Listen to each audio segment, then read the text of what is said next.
Hola Natalia, ¿cómo estás? Buenos días. ¿Qué tal, Gustavo? ¿Cómo estás? ¿Cómo están ustedes? Bien, bien. Muchas gracias por comunicarte con Laudatistas. Laudatistas es en honor a Laudato Si, la encíclica social ambiental más importante para nosotros en este siglo. Y bueno, muchas cosas te queremos preguntar. En primer lugar, Bueno, ¿cómo estás viendo la cuestión del debate de glaciares, que tiene un récord de anotados, de inscriptos para participar en la audiencia? ¿Cómo está viendo, cómo se está viendo desde Córdoba esta cuestión? bueno, la verdad que, mira, Gustavo, justamente estuve hace un par de días reunida con una agrupación de jóvenes por el clima y de otras agrupaciones, que la verdad que más allá de la discusión, que es triste la discusión que estamos teniendo, ¿no? Y la mirada sesgada y cerrada del gobierno nacional y de quienes están impulsando esta reforma a la ley, veo en los jóvenes un interés y un compromiso con lo ambiental y con lo que significa, ¿no? Te diría yo, con una responsabilidad transgeneracional, ¿no? Enorme. Y la verdad lo que ha sucedido también llama poderosamente la atención, aunque haya 100.000 inscritos para las audiencias públicas, la verdad que habla de que hay una sociedad diciendo que paremos, ¿no? Con lo que es la destrucción de nuestros recursos naturales, el cuidado de nuestros patrimonios, que también es soberanía.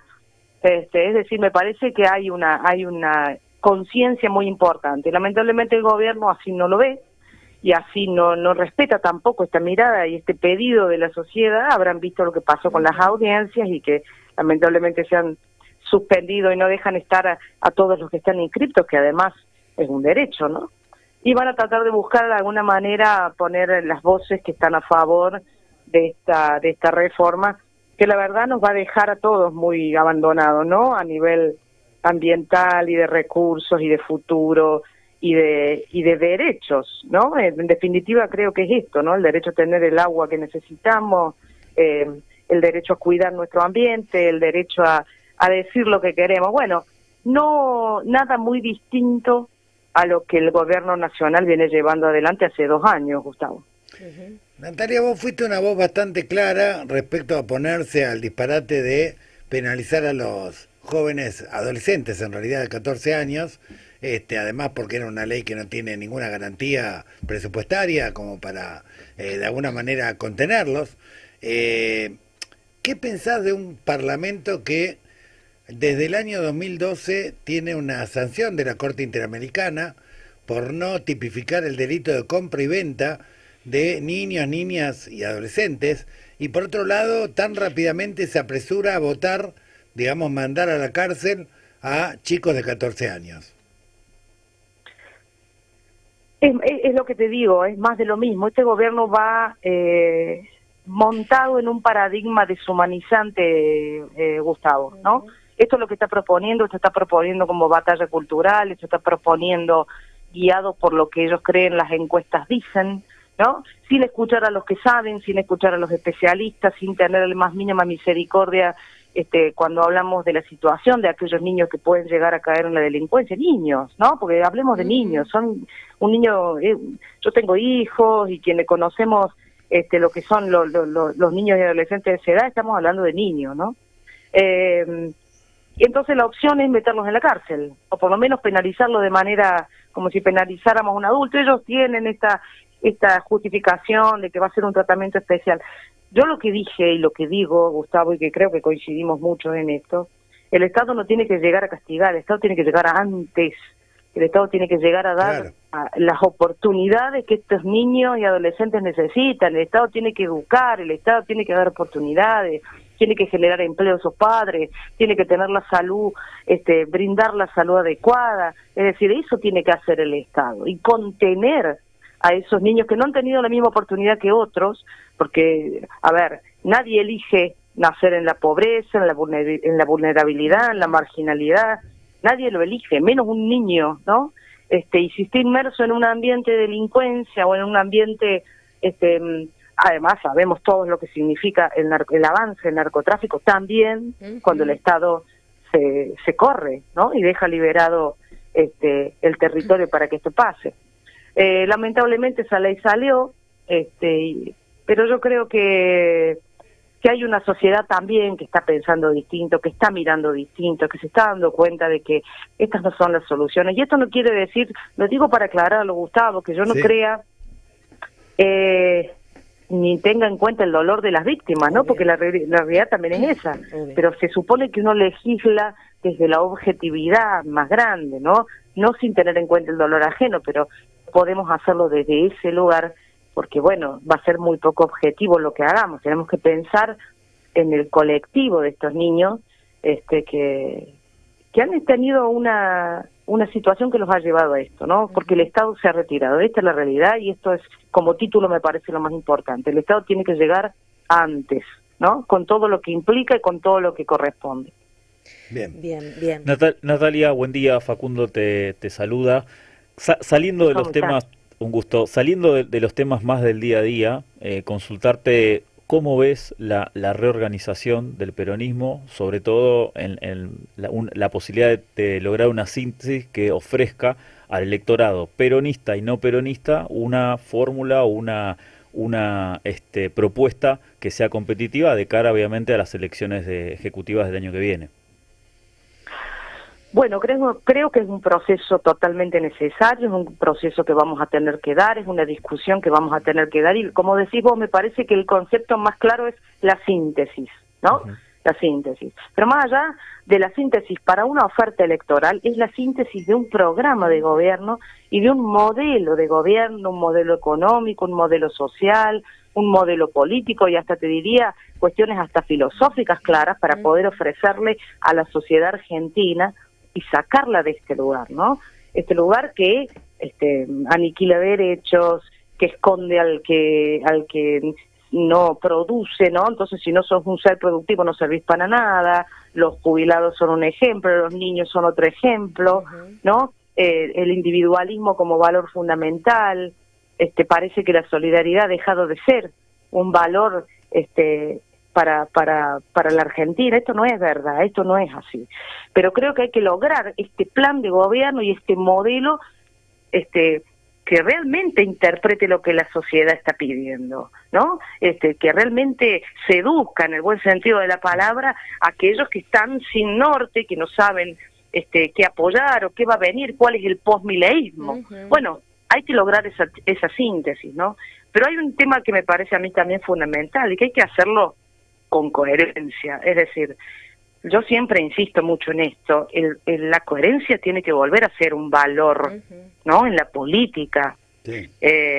Y me parece que hay que hacerlo desde ese lugar, es decir, aquellos que hemos entendido que este modelo que planteaba la Libertad Avanza es un modelo que hace daño, que lastima a la sociedad, y podemos poner mil ejemplos, como los que hemos hablado, como lo que está sucediendo en las industrias, en las pymes, en lo que viven los trabajadores, aquellos que tienen la suerte de tener un empleo registrado, ¿no? Con salarios que no alcanzan ya ni siquiera para llegar a fin de mes. Estamos hablando del día 10 del mes, que no pueden alimentar a sus hijos, una familia que uno de los padres, o si son monoparentales, llega a perder el trabajo. ¿Y qué pasa?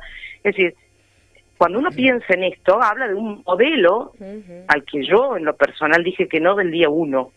Y me parece que hay que pensar en eso, ¿no? En mantener esa coherencia y lograr una síntesis con aquellos que creen que el modelo tiene que ser distinto, un modelo social distinto, un modelo económico distinto, un modelo productivo distinto. Nosotros tenemos que generar empleo de verdad y no como quisieron plantearlo con esta reforma laboral, que lo único que hace es atrasarnos 100 años, como todo lo que está haciendo este gobierno. Por lo tanto, yo soy una convencida que se puede lograr, ¿no? Y además estoy trabajando para eso, desde Córdoba, desde otras provincias, con compañeros. Yo quiero recorrer otras provincias, quiero encontrarme con aquellos hombres y mujeres que pensamos similar, que creemos que esto no es el camino y que hay otros caminos. Mira, yo tuve el otro día la suerte de poder encontrarme con el ministro Haddad en Brasil, el ministro de Hacienda, y hablamos de varios temas que fue muy interesante, por supuesto, la reunión, más allá del crecimiento que Brasil ha tenido, ¿no? Y cómo van llevando y sus medidas, por ejemplo, a nivel tributario. Tiene una ley de justicia tributaria que es realmente podríamos pensarlo. Es tan simple como el que tiene más paga más y el que tiene menos paga menos. La premisa es tan simple, tan ¿no? elemental. Tan elemental. Pero digo, y también hablamos con el ministro Haddad sobre su revolución, la revolución que él llevó adelante cuando fue ministro de Educación. La revolución que hizo con las escuelas técnicas y la educación técnica fue maravillosa. Maravilloso. Y nosotros estamos desfinanciando la escuela técnica, ¿no? Y la educación técnica. Ellos crearon institutos federales de educación técnica en cada región de Brasil, articulando con la economía regional de esas zonas y con los gobiernos locales, y se han generado miles y miles de estudiantes que tienen que ver con la técnica. Es decir, ¿hay otros modelos? Sí, claro que sí. Hay que tener la voluntad, hay que tener la decisión, y hay que entender que la educación no es un gasto sino una inversión, que la salud no es un gasto sino una inversión, ¿no? Estas cosas que son, parece que estamos discutiendo cosas obvias, pero bueno, hay que volver a decirlas y hay que volver a ponerlas sobre la mesa. O sea que en conclusión te digo que sí, que estoy dispuesta a colaborar, que creo que hay que lograr esa síntesis y que tenemos que sí mantener la coherencia a la hora de pensar en un proyecto para adelante. Natalia Ximena, ¿cómo estás? Buen día. ¿Cómo estás? Bien, siguiendo un poco parte del hilo de esto que venías planteando y aprovechando, vos representás al pueblo de Córdoba, una provincia, desde el AMBA se le dice del interior, a mí siempre me molesta un poco, pero es medio difícil decirlo, y me interesa porque hay una cuestión, y en esto de pensar un nuevo modelo político, poner los valores sobre la mesa, pensar un nuevo modelo, o no nuevo, digamos, restablecer modelos económicos y productivos que tengan que ver con el bien común y con la realización de la patria. Hay un tema siempre en este país con el federalismo, ¿no? O con el no federalismo, para decirlo de alguna manera. Y nosotros tenemos una mirada, no sé si compartís, respecto de que en este gobierno está más herido de muerte que nunca la cuestión del federalismo, no solo el impacto de las medidas económicas en general, cómo daña a las provincias, sino también una política que nosotros vemos de asfixia absoluta del gobierno, robándose los fondos de las provincias, llevándolas a extremos de crack social, de crack económicos, poniéndolas entre la espada y la pared, justamente para obligar a que tengas que entregar recursos naturales a cambio de pagar el aguinaldo, digamos, ¿no? Una situación muy compleja. No sé si vos lo estás viendo así, y qué medidas te parece que habría que impulsar a futuro, ni bien podamos, para evitar estas prácticas y generar una dinámica federal en un nuevo campo productivo, porque pareciera que la autonomía de las provincias está absolutamente limitada.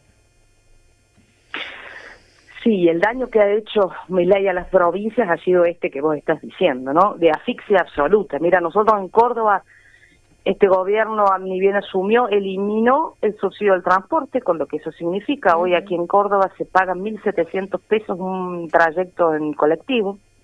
Eliminó el impuesto, el subsidio a la energía. No hay más boleto obrero, digamos. No, Córdoba mantiene algún tipo de boleto, pero digo, con un esfuerzo enorme también, ¿no? Cuando en realidad son esfuerzos de las provincias, en el caso que puedan hacerlo, algunas podrán y otras no, pero digo, esta fue la mentalidad del gobierno nacional, asfixiar a las provincias.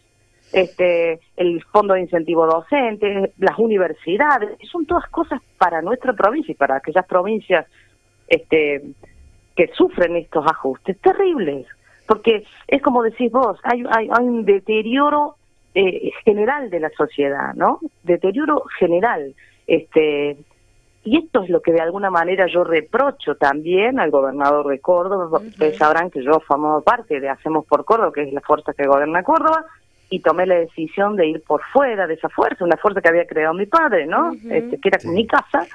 Pero la verdad es que, bueno, mi reproche, mi crítica y de alguna manera mi pedido respetuoso al gobernador fue siempre, bueno, digamos que no. ¿Qué pasa que no nos animamos a decirle que no a Milei?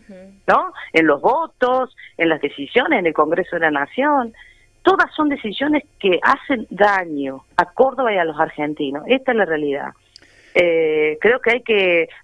Esta mirada ambacentrista es una realidad, ¿no? Es una realidad. Yo no es en contra ni de los porteños ni de los bonaerenses, lo que estoy diciendo. Políticamente es así. Sí. ¿No? Políticamente es así. Y me parece que nos estamos perdiendo un una gran posibilidad, y es de justamente escuchar voces, sumar voces del interior de cada provincia. Cada provincia tiene sus características, cada provincia tiene su idiosincrasia, y esto hay que respetarlo, y hay que pensarlo en un plan de gobierno también, ¿no? No es lo mismo lo que podemos llegar a pensar para el futuro, para el norte del país, que para la Patagonia. Es claro que es así. Y ni para la región centro, pero digo, hay que sentarse a pensar, y de alguna manera las cúpulas políticas, vamos a decirlo de esta manera, tienen que abrir su cabeza y entender que no todo termina y empieza en Buenos Aires, ¿no? Que estamos todas las provincias, los jujeños, los salteños, los cordobeses, los rionegrinos, todos con una misma intención, que es que Argentina viva mejor, ¿no? Y los argentinos, cada uno desde su lugar y desde su provincia, pueda vivir realmente una vida digna. Bien. Natalia, en función de que ya van 30 días de una guerra en Medio Oriente y que está teniendo un impacto en el aumento del gas, del petróleo por el bloqueo del estrecho de Hormuz, bueno, hay mucha preocupación. De hecho, acá ha aumentado de alguna manera varias veces la nafta, y en función de las encuestas, incluso las que vaticinaron que Milei iba a ganar, como la de Atlas Intel y otras, y de lo que los propios diarios que hasta ayer eran hiperoficialistas, que están hablando de la paciencia se terminó, 60% de la población rechaza o está descontenta con el plan económico, más del 50% está endeudada por razones de supervivencia diaria. Va a tener las dificultades que va a tener el gobierno ahora para renegociar la deuda o lo que tiene que pagar de deuda este año por la debilidad cada vez mayor de Trump y el aislamiento, que hace 2 días 8 millones de personas se manifestaron en 3.000 lugares de Estados Unidos. Bueno, ¿cómo está viendo el escenario en la Argentina, digamos, de todo este contexto que está aconteciendo a nivel mundial, que impacta de lleno en la Argentina por el alineamiento totalmente absurdo, incondicional que ha hecho Milei, digamos, donde incluso rompió con los BRICS, rompió con Brasil? Bueno, ¿cómo ves que van a ser los próximos meses?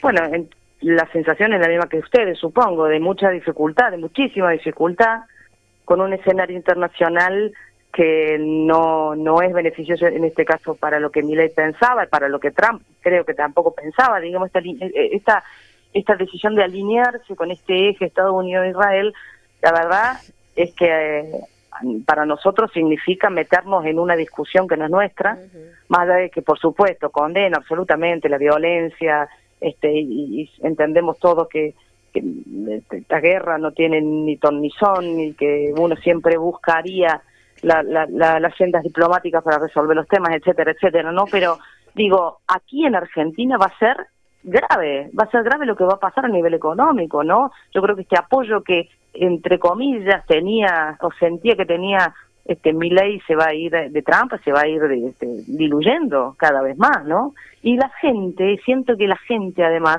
está sintiendo esto, está entendiendo, está tomando conciencia. Cuando vas a hablar de ese 60%, yo recuerdo cuando, y tengo presente cuando los medios por ahí me preguntaban, pero en Córdoba Milei sigue arrasando, y bueno, no sé si tanto. A ver, Milei ganó en el 2023 con el 70% de los votos en Córdoba, sí, es una realidad.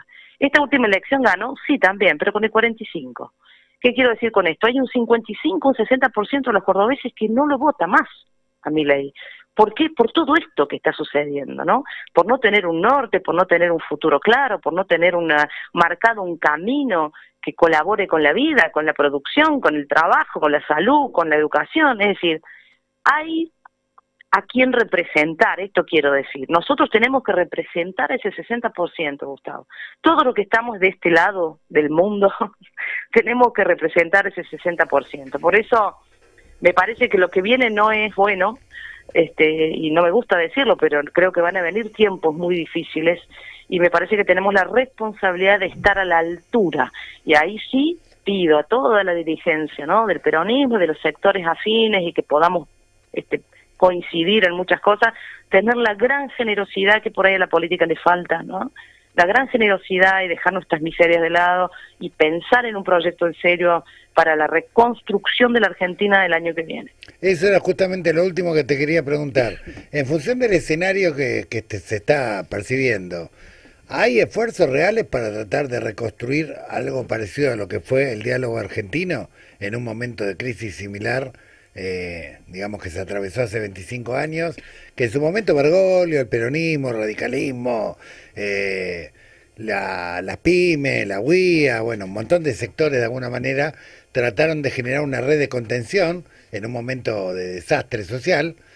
¿Hay alguna iniciativa en el Parlamento? ¿Vos estás viendo en los gobernadores? ¿Estás viendo esfuerzos en ese sentido?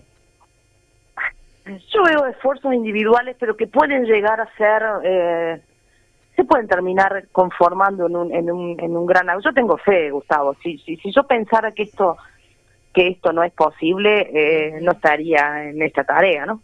La verdad, yo creo que siempre se puede. Insisto, hay que dejar muchos egos de lado, hay que dejar mucha miseria propia de lado. Digo, tenemos que pensar realmente en una cuestión de construcción colectiva de verdad, ¿no? Con uno no discursivo, sino serio. Yo los veo a los gobernadores muy dependientes de lo que Milei diga, de las encuestas. Bueno, lo que te estaba diciendo respecto a mi gobernador, ¿no? Acá en Córdoba lo veo en general, ¿no? Hay una liga de gobernadores fuertes que pueda pararse y realmente exigir lo que las provincias necesitan. Esto no lo veo. Ojalá que en algún momento aparezca, pero hay mucha dirigencia política con voluntad. Hay muchos hombres y mujeres en el país con voluntad. Yo te hablo del interior, que es donde más estoy, donde más recorro. Claro. Sí, entonces me parece que hay que hacerlo, hay que insistir. Yo hace 2 días estuve en un conversatorio que armamos y estaba Freddy Storani, por ejemplo, y estuvimos juntos en una mesa, y la verdad que coincidimos muchísimo en muchísimos temas, ¿no? Entonces me parece que esto, que fue chiquito, hay que empezar a replicarlo, y yo tengo fe que vamos a poder pensar de verdad en lograr esta síntesis, que me parece el término adecuado para lo que viene. Muy bien. Bueno, y lo último, ahora sí, y ya te dejamos liberada, se está por cumplir 1 año de la partida a la Casa del Señor de Francisco. ¿Qué reflexión, cómo ves el mundo sin Francisco, la Argentina sin Francisco? Y mi vida sin Francisco, porque yo te tengo que decir la verdad. A mí Francisco me devolvió la fe en los hombres, no en Dios, sino en los hombres que de la institución, de la iglesia, me devolvió esa fe. Y yo creo que le pasó mucho. Yo me acerqué con Francisco otra vez, ¿no? A la iglesia, a todo lo que significa, y empecé a valorar otra vez la tarea de los pastores, ¿no? De quienes están en serio con olor a oveja, como decía Francisco. Y la verdad que la muerte de Francisco significó un dolor muy grande para todos, de verdad. Creo que necesitábamos mucho Francisco y un Francisco mucho más años, ¿no? Y lo estamos viendo hoy, en el mundo y en nuestro país también. Así que en lo personal te digo que lo viví con mucho dolor, pero creo que va a estar presente por muchísimos y muchísimos años la tarea que hizo Francisco, ¿no? Desde todo punto de vista. Y fundamentalmente creo que en el corazón de muchísimos argentinos y en el mundo, porque generó algo que creo que no lograba ningún hombre generar, que fue esta vuelta a la fe de mucha gente. Y a la fraternidad humana, ¿no? Sí. Exactamente. Bueno, Natalia, te agradecemos muchísimo el tiempo que le dedicaste al programa de la Alameda, Laudatistas, y bueno, te vamos a volver a entrevistar seguramente en los meses tumultuosos que se vienen. Sí, claro. Bueno, con muchísimo gusto y gracias por llamar. Un cariño para todos.